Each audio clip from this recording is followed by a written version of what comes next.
Assalamualaikum warahmatullahi wabarakatuh. Di sini saya akan menjelaskan tentang PBL, PJBL, dan DBL. Definisi PBL yaitu metode pembelajaran yang berpusat pada siswa untuk meningkatkan kemampuan berpikir kritis dan kolaboratif yang berfokus pada penyelesaian masalah nyata.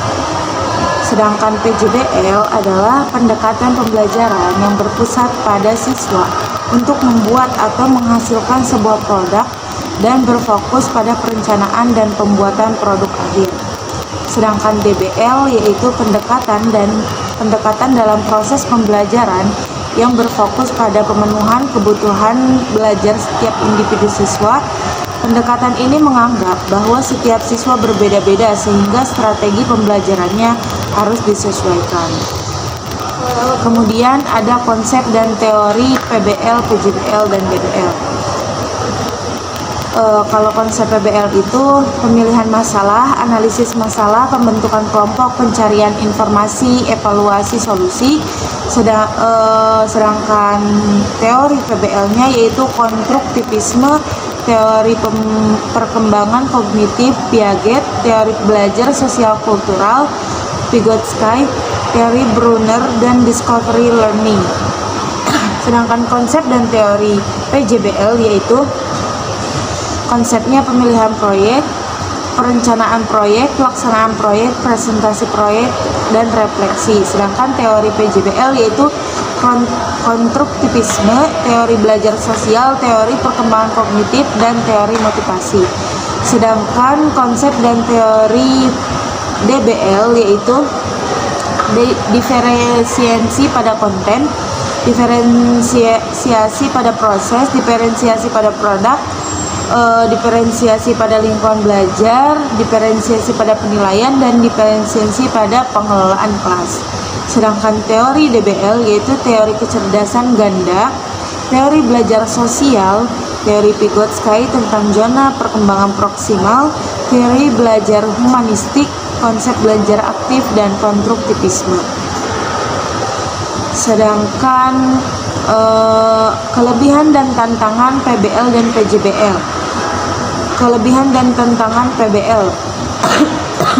Kelebihannya meningkatkan kemampuan berpikir kritis dan analitis, membiasakan siswa untuk memecahkan masalah secara mandiri atau berkelompok, mengembangkan keterampilan belajar mandiri.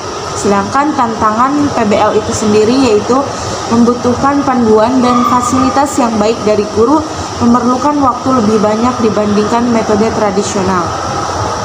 Sedangkan kelebihan dan tantangan PJBL yaitu yang pertama kelebihannya mengembangkan kreativitas, inovasi, dan keterampilan manajemen proyek. Yang kedua, mendorong kolaborasi yang efektif dalam tim. Yang ketiga, hasil akhir berupa produk nyata meningkatkan motivasi siswa.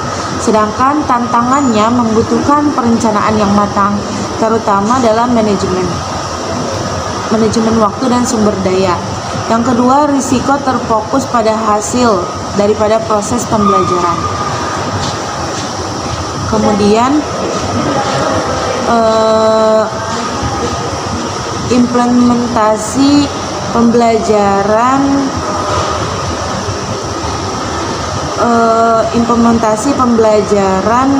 berbasis DPL pada mapel akidah akhlak. Yang pertama, komponen utama model pembelajaran berbasis DPL yaitu pemahaman terhadap siswa, fleksibilitas dalam pembelajaran, peran guru sebagai fasilitator. Kemudian kemungkinan variasi langkah-langkahnya, fleksibilitas dalam pengelompokan siswa, penyesuaian waktu pembelajaran, penggunaan teknologi, penilaian yang beragam, kolaborasi dengan orang tua, pembelajaran berbasis proyek. Kemudian langkah-langkah pembelajaran berbasis DBL yaitu kenali siswa, tentukan dulu tujuan pembelajarannya, desain pembelajarannya yang fleksibel, siapkan berbagai sumber belajar, kelompokkan siswa, implementasi pembelajaran, evaluasi pembelajaran, dan refleksi. Baik PBL maupun PJBL sama-sama mendorong pembelajaran aktif dan kontekstual. PBL lebih cocok untuk melatih keterampilan pemecahan masalah secara mendalam dalam situasi tertentu, Sedangkan PJBL cocok untuk menghasilkan produk nyata yang melibatkan proses kreatif. Kedua pendekatan ini saling melengkapi dan dapat dikombinasikan untuk mencapai tujuan pembelajaran yang lebih luas. Sedangkan BBL, pendekatan yang sangat relevan dalam konteks pendidikan modern yang berorientasi pada siswa.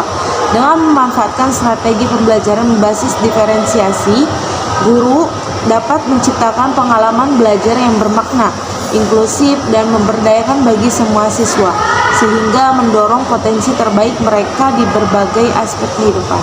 Mungkin cukup sekian penjelasan dari saya, kurang lebihnya mohon maaf. Wassalamualaikum warahmatullahi wabarakatuh.